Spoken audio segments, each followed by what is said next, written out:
As odds. Today we're going to look at which Elite Trainer boxes are undervalued at the moment by just comparing it with other Elite Trainer boxes.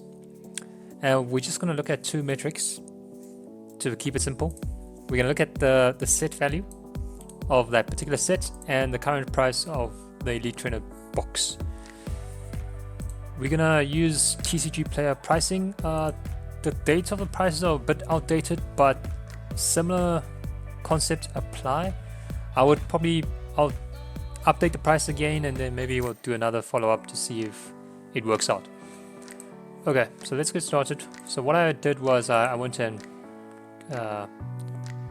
got the prices of the set value from PokeData, and then I went and got the prices of the Elite Trainer boxes, and then I just did a simple ratio, set value over Elite Trainer box.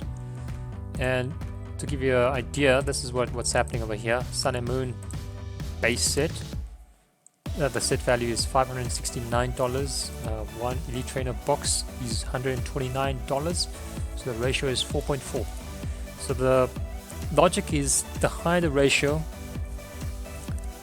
the higher the relative value, if that makes sense.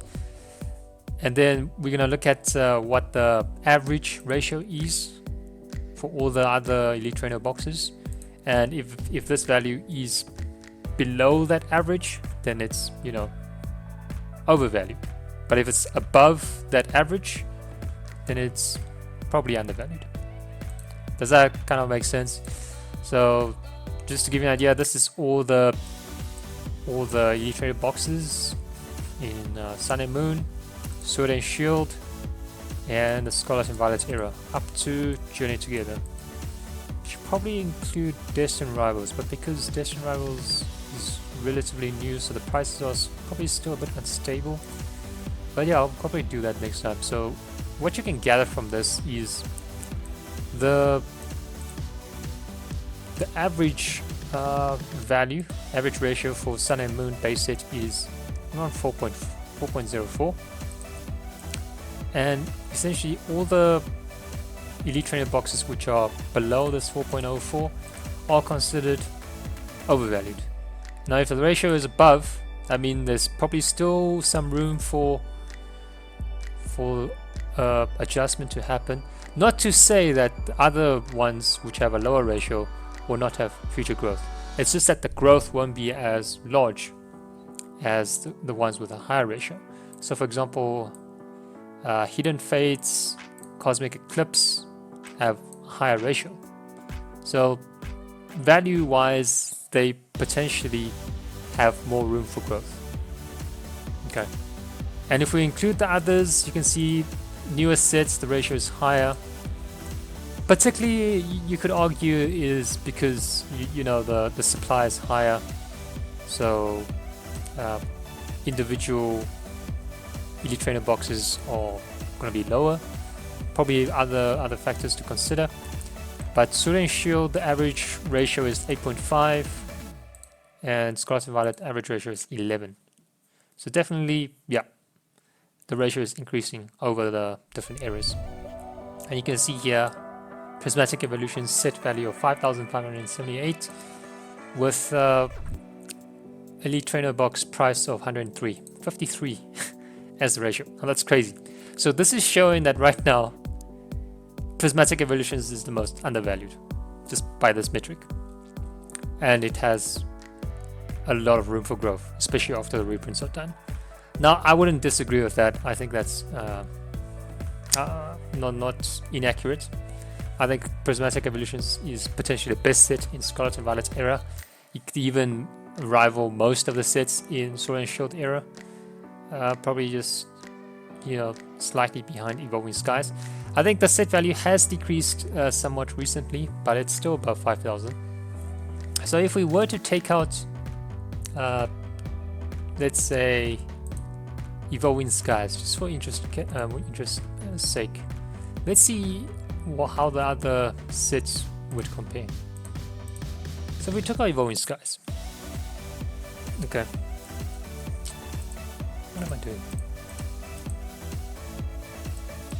Why am I taking Evolving Skies out? Take out Prismatic Evolutions. You can see here that Chilling Rain is the more valuable one. Dragon Majesty is probably the more overvalued one because the set value and the Elite Trainer box is almost the same price.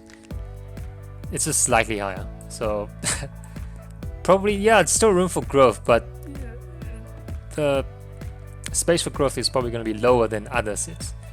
And Chilling Rain, if we take out Prismatic Evolutions, Chilling Rain is the highest, followed by Evolving Skies. So Evolving Skies also has quite a bit of room.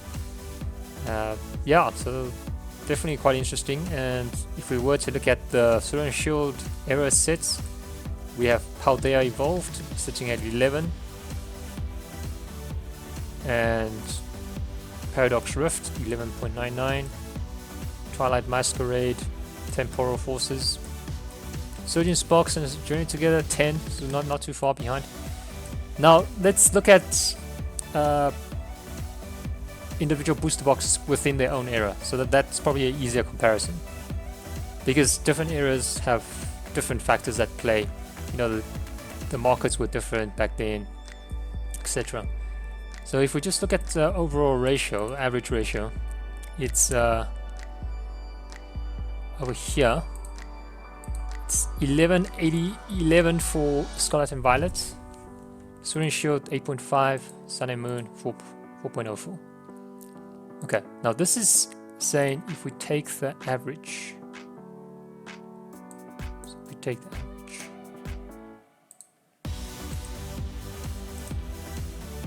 now that is obviously lower because we exclude Prismatic Evolutions. Let me just add back Prismatic Evolutions.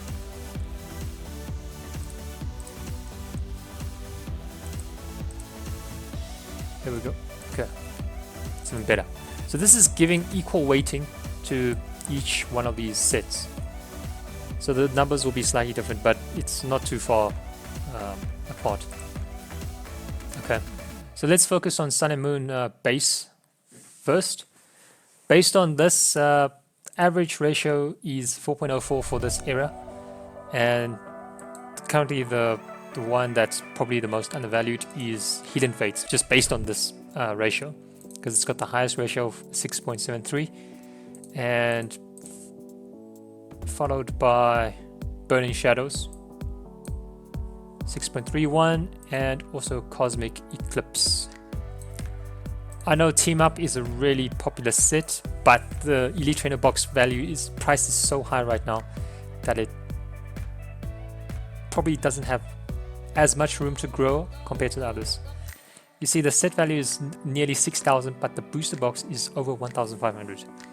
So Hidden Fates and Cosmic Eclipse probably have, and Burning Shadows probably the better ones to get from a value perspective, just based on this ratio.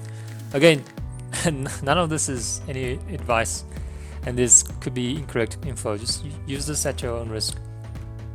For the Sword and Shield era, if we focus on the same ratio, it seems that Chilling Rain and Evolving Skies have the better ratios at the moment. Chilling Rain at 19.46, Evolving Skies at 18. They are both higher than the average ratio, so that is what I mean. So if the ratio is higher, it means it is potentially more undervalued and has more room for growth. Okay, so these two are really the ones that's standing out. We have a couple of 11s, which is Brilliant Stars, Astral Radiance, and then Lost Origin and Silver Tempest. The worst one to have is Celebrations. Okay, and Rebel Clash. Not good ones to have. Okay, moving on to Scarlet and Violet era. Why did I have two of them? Okay, it's because the bottom one removes Prismatic Evolutions. Okay, that makes sense. And I think we can actually add back Distant Rivals just for interest's sake. Because Distant Rivals is also really interesting to see at the moment. So if we just look at all the Scarlet and Violet era sets, yeah, definitely Prismatic Evolutions. It doesn't sound surprising. I think it has a great potential. Its set value might drop below 5,000, but I think it's still going to remain highest out of all the sets, followed by Distant Rivals. But Distant Rivals prices are still relatively new, so there could be movements. I still think the boosted boxes, I mean the Elite Trainer boxes, could still drop a bit. Even the set value could drop. But right now the Team Rocket's Mewtwo seems to be doing quite well. It's over 400, so that's kind of nice. Besides from that, look, the average set value is 12.49. It's completely skewed by this prismatic evolution number of 53. So if we take that out, I think it's easier to read. So the average for Sword and Shield, so we take out prismatic and Distant Rivals. The average set is 8.17, and you can see clearer which is better.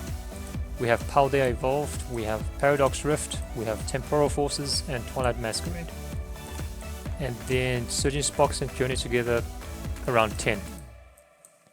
But Twilight Masquerade is the one after Distant Rivals. So definitely, if booster boxes were to come out again at MSRP, I would try to get more. At 103, it's still showing a good buy, but I don't know if I'm gonna going at these prices, especially doing reprints. But again, it could be a bad decision from my part to not get in right now, but who knows. Okay, that's pretty much it. Catch you on the next one.